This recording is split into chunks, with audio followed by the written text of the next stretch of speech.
110 helicopter, LMH 110 for short. It's a vintage mid-90s RC helicopter that is powered by a 061 Norvel engine. I believe it's one of the smallest helicopters you can get that is nitro fuel powered. Been working on this for about a year. It's two models that I bought and kind of put together from the parts that were still good. I've got a Li-Fi pack running to a Lemon stabilized receiver, DSMX. I'm only using the stabilization channel for the rudder. It's working pretty well. I've got it on Byron RotorRage 22% helicopter fuel. Seems to be liking that fuel now that it's broken in. It was kind of a pain to break in, but at the time I only had 15%, so could have been the fuel. I've also read that these engines are just kind of tricky in general. It's the first Norvel engine that I have broken in. It is Russian, is note of interest, so kind of cool that it not one of the typical Cox engines you'd see in this size. It also has a throttle exhaust control instead of a carburetor barrel, which most engines you'll see out there have.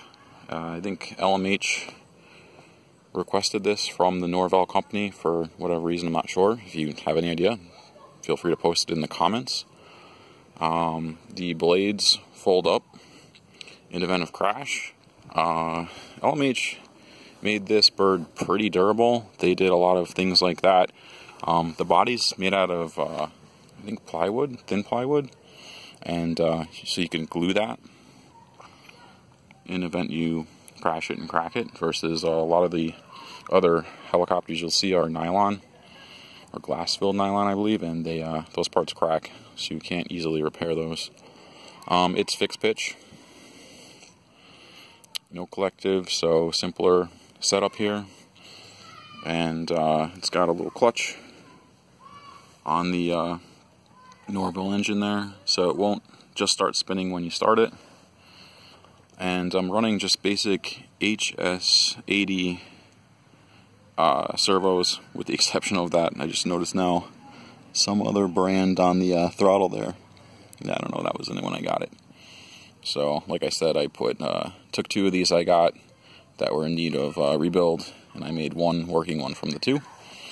And I'll have a video here shortly of it flying, just kind of hovering around in test flight.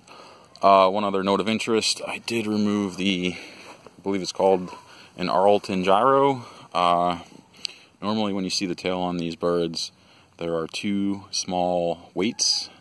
They almost look like a flybar, and what they do is it's a mechanical stabilization that I believe they developed to allow this helicopter to fly better without an electronic gyro, because back in the mid-90s, gyros were pretty expensive, and they were trying to keep this as a beginner helicopter that would be cheap, easy to maintain, and easy to set up.